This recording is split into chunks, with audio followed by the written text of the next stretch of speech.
Hi, this is Sarit Switzer, and welcome to the It Is Taught podcast, a podcast devoted to the teachings of Rabbi Shneur Zalman of Liadi as recorded in his most famous work, the Tanya. My hope for this show is to make these teachings accessible and relatable to the average person, regardless of prior Jewish education or affiliation. The episodes follow the prescribed daily study portions and are meant to serve as practical lessons in how to live your life as your true self and develop an authentic and powerful relationship with your Creator. I have personally experienced the effects the study of this work has had on me, and I'm excited to share what I can of this knowledge with you.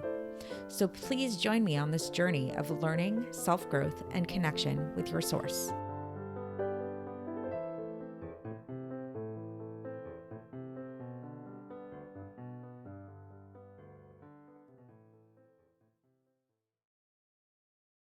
Hi, and welcome to episode 21 of the It Is Taught podcast for the 9th of Teves in a leap year. And so today we are continuing with chapter 7 of Likutei Amarim, and we're continuing on the topic of Klipos Noga.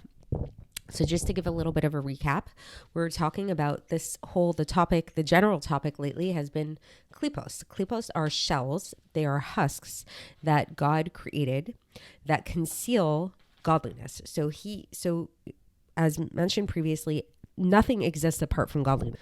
Everything at its core is essentially godliness. There is nothing other than godliness. However, in setting up the world, God set it up in such a way that some things conceal him so that this reality that everything is godliness is not apparent to the naked eye and may not be apparent even, after much speculation and much meditation. And so the way by which he concealed this reality of the godly nature of everything is through these husks, which are called klipos in Kabbalah. And so what we've been talking about in Tanya is that there are different types of klipos. So we said that there are the totally impure klipos, the 3 klipos tmeos, the 3 impure klipos, shalosh klipot tmeot, which I'd like to think of as being totally opaque, that they don't let any light through at all.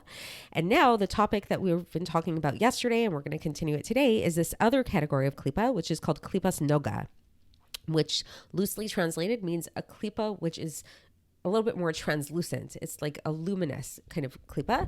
And the reason why it's called that is because it can go either way. It does have the ability. It's not entirely bad. It has a little bit of good within it. And because of that little bit of good within it, it does have the ability to shine godliness and to portray its godly nature if only used for the proper purpose. So we talked about yesterday how this klipa is the source of all the things in the world that are permissible for a Jew. It's the source of a Jew's animal soul.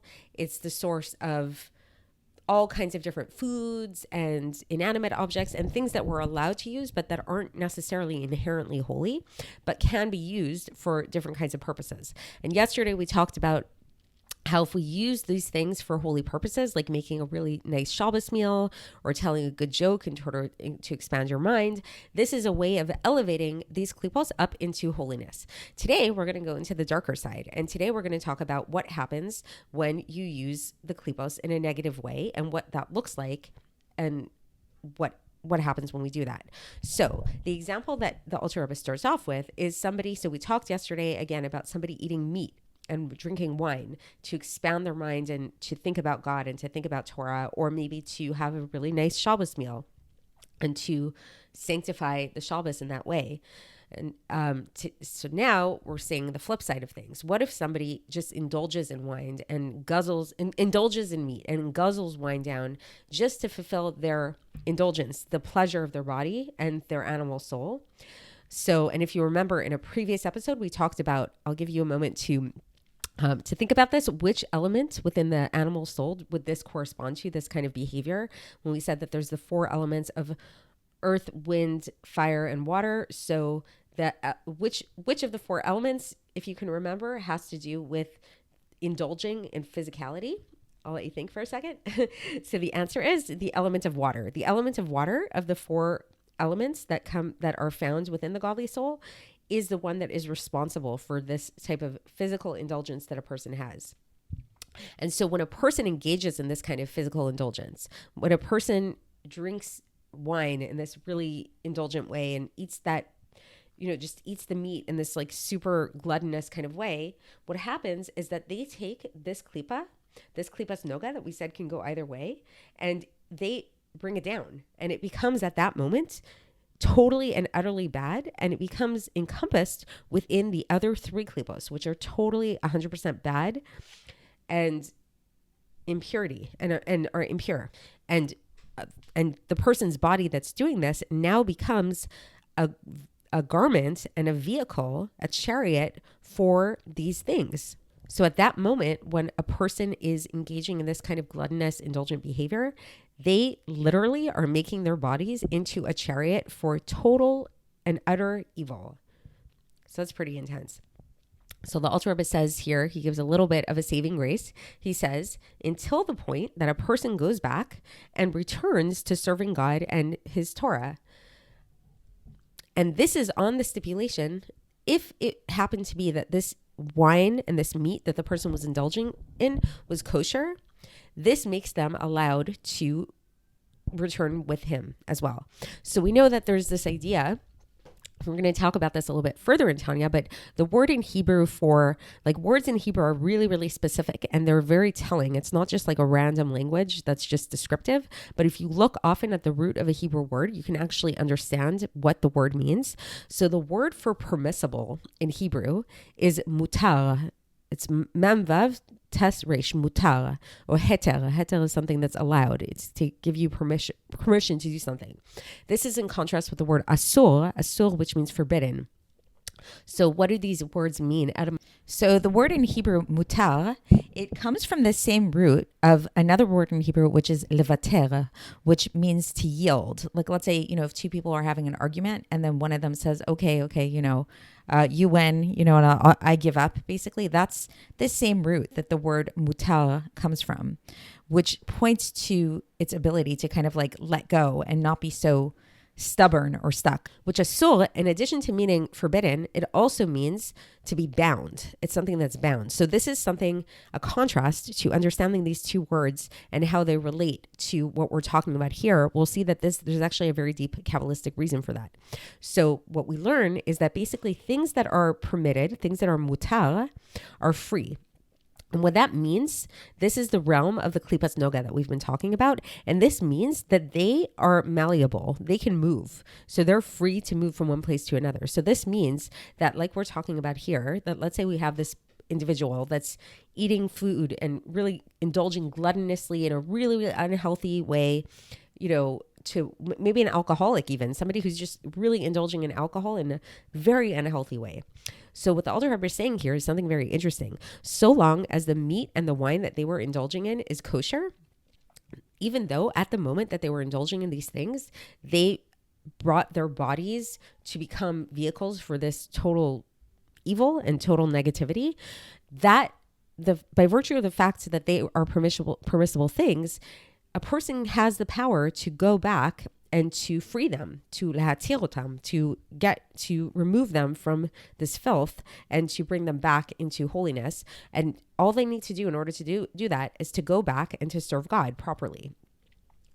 However, the Alter Rebbe relents, even though, yes, a person, can return to serving God and is able to elevate this food back to holiness, a person shouldn't think of this as being like a free pass to go, indulge in food and then just later on be like, I can redeem that later, because he says that even after a person repents in this way, there's still going to be what's known as a reshimu. There's a trace, like a remnant trace that's left inside of the body.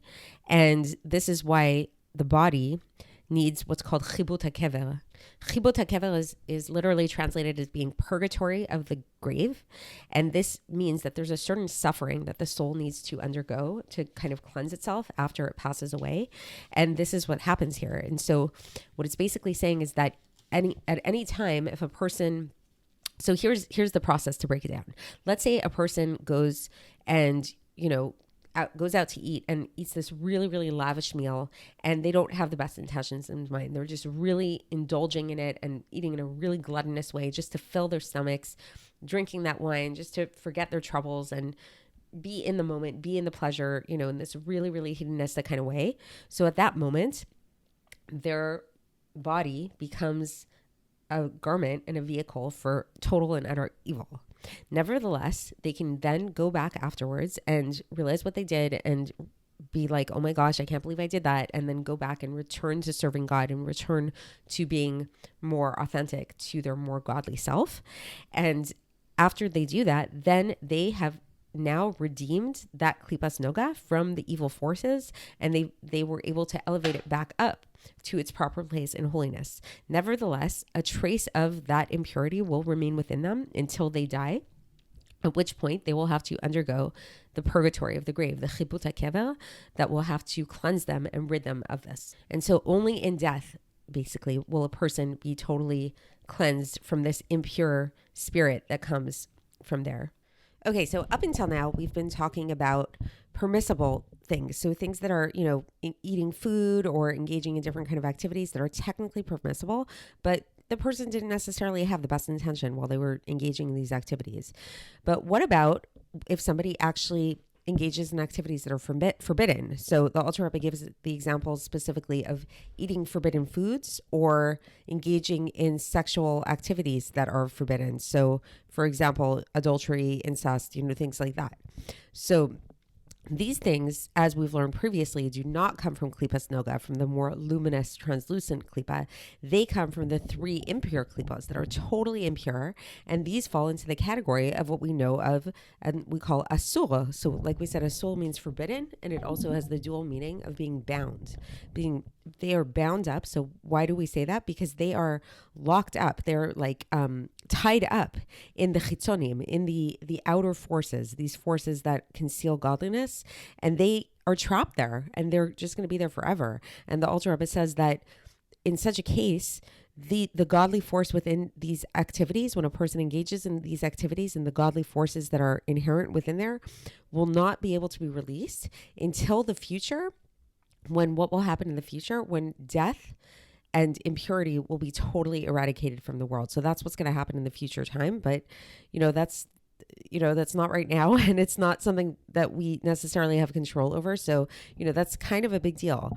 So that's, that's kind of like, the major intensity that happens, the big difference between engaging in permissible activities when you don't have the best intention versus forbidden activities, regardless of your intention. So with permissible activities, you can always redeem them basically, versus forbidden activities are locked. They are stuck. But the Alter Rebbe says, and here he gives a nice little get out of jail free card, so to speak, is he says that there is one way that even somebody who engaged in these forbidden activities, that they could redeem these things. And this is if they engage in what we know of as tshuva. So tshuva is one of those weird words in Hebrew that is often translated to mean repentance, but it's not really the best translation. It means return, and there's going to be a whole section in Tanya later on about tshuva and what that means. But so tshuva, it's to return. So with a great return, a great sense of tshuva that is so great that a person's sins actually turn into merits. So what does this mean? That somebody returns to God in such an intense way that their sins turn into merits. This is where their return to God comes from, a love that is so deep and so strong in the heart, with such a yearning of the soul to cleave to God, where his soul really thirsts for God, as if somebody is in a parched land and has nothing to drink at all. And this is coming from this realization that basically they were stuck in the sitra achra, in this other side, and so far from God, with such great distance. So their soul is going to strive and thirst for God in a way that tzaddikim cannot identify with. Tzaddikim don't have this kind of thirst for God, the righteous people. And this is why it says that there's this concept that where balei tshuva, where returnees to God stand, total tzaddikim cannot stand, meaning that like total balei tshuva have something over tzaddikim, have a spiritual thirst for God and have a spiritual intensity about them and something higher, spiritually speaking, than tzaddikim have. And so to understand this a little bit, and this analogy of thirst, I think it'd be helpful to think about this for a second. One thing that I kind of thought about is this idea of fasting. And this idea nowadays, it's the concept of intermittent fasting is very popular. It's something that I engage in myself. I try to only eat between the hours of 12 and 6 every day, give or take. Sometimes I don't always stick to it exactly, but more or less that. And so one thing that, if any of you have ever practiced intermittent fasting, something that you'll start to notice is that you really start to get in touch with what real hunger means. So, you often hear people say people wake up in the morning, first thing in the morning, they say, oh my gosh, I'm starving, or it's like the end of a long day. And it's like, I can't, I'm starving. I could eat a horse, or, whatever it is, or I'm so thirsty. I can't breathe. Or, people use these very hyperbolic kind of statements about thirst and about hunger. And what you start to realize when you've ever engaged in fasting of any kind, maybe even, when you fast on Yom Kippur or whatever, you start to realize that when you thought you were hungry in the past, that is not actual real hunger. Often what we interpret to be hunger is boredom, being tired, craving certain foods, feeling sad, whatever it is, and only somebody who has actually properly fasted and actually has deprived themselves of food or drink for a significant amount of time, then you start to get in touch with, oh, okay, this is actual hunger, and there are people who engage in fasts, not just for a few hours, but actually for a day, for 2 days, for 3 days, for prolonged fasts. And doing that kind of thing, that can actually get you in touch with real and true hunger. So I think it's really interesting that the Alter Rebbe uses this analogy of thirst here, because it's a very similar thing, spiritually speaking. So somebody who's a tzaddik, somebody who is a righteous person, they feel very strongly that they thirst for God, and perhaps they really do, and they really need God, and they're very in tune with that, which is amazing and good. But when you have somebody who is a Baal Tshuva, so that's somebody who strayed from God, who went away from God, and who, rebelled against God and engaged in all kinds of sinful activities and everything. And then they have this moment of awakening, and they have this moment of realization of how far they've strayed and how distant they are from God and what they've done. This rude awakening is actually going to give them that thirst that they could never have experienced had they not fasted, so to speak, from God, had they not gone away from God the way that a tzaddik has. So that's a good way to kind of understand this idea that why this tshuva, this great tshuva from out of love, is so powerful, to the point that it can make a person actually redeem these sparks, and that where their sins can actually turn into merits, because it's so powerful in that way, and why these kind of people who are Balei Tshuva can stand in a place that total tzaddikim cannot stand. And so then, the Alter Rebbe just continues, and he concludes here, and he says that, so this is really the kind of tshuva that we're talking about, this tshuva, this great tshuva that leads to this great love that could allow a person to redeem their sins and turn them into merits. However, if somebody just does like a regular kind of returning, like they just return to God and, they feel bad about what they did, then sure, God will forgive them and they'll be totally forgiven. However, we can't say that their sins are going to turn into merits, or that these sinful activities they did that were trapped inside of the klipos now can rise up until the point where, like we said, in the future era, that's the only time when they really will be able to be elevated and emancipated from this evil dark place, is really only going to be in the future, when there is no more death and there is no impurity. So that's it for today. So just a little recap. So today's topic has been all about going against God and doing things that are not for God, but actually just for self-indulgence. And we brought this up. We brought up two categories of this. There's the category of doing this kind of behavior with things that are permissible and engaging in activity that's technically permissible, but just not having the best intentions behind it. So, really indulging in food or wine in a way that's not for God, but just for gluttony, for, indulging in yourself. And then we talked about what happens when you indulge in activities that are outright forbidden. So like forbidden sexual activities or eating foods that are not kosher, things like that. And we talked about how to elevate both of these things and how it's really different. So in the case of permissible activities, if a person engages in permissible activities in a way that's really indulgent, so even though at the time what they're doing is they're actually drawing down these activities from klipos noga into the 3 klipos hatmeos, the totally impure klipos at that time, in order to redeem it, all a person needs to do is really just shift their intention and reestablish their connection with God and go back to serving God, and they're good to go. And these klipos will be elevated. There will be a trace of it that does remain within their body, and this will be purged out of them when the person dies and they go through the purgatory of the soul. However, generally speaking, they're good to go and they're back to serving God and they have elevated the klipos, at least to a certain extent. However, when a person engages in forbidden activities, that is different, because when a person engages in forbidden activities, this is coming from a place of the 3 impure klipos that are totally bound, that are totally trapped, and they cannot be emancipated at all through regular returning to God or anything like that. The only time that they will be emancipated for real is when in the future, when there's no more death and no more impurity, and that will elevate them. However, the Alter Rebbe does say that there is a very small exception, which is that if a person engages in a certain type of tshuva, a certain type of return to God that is so intense and so strong that it leads to this deep sense of thirst and love of God, that in this awareness of how far they've strayed. So if a person really gets to that level of tshuva, they can actually transform their sins into merits, and this too can actually elevate these klipos out from where they have fallen in the darkness. And so that's it for today. And tomorrow we are going to conclude chapter 7. I'll speak with you then. Thanks for listening to the It Is Taught podcast, hosted by Sarit Switzer. This podcast is dedicated in loving memory of my maternal grandfather, Avraham Yitzchak ben Binyamin HaKohen of blessed memory.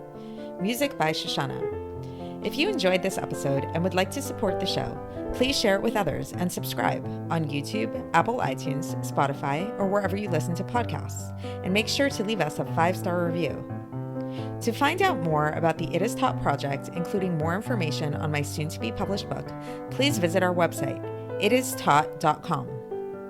To catch the latest from me, follow me on Facebook, Instagram, and Twitter. Looking forward to speaking with you tomorrow, and until then, have a great day.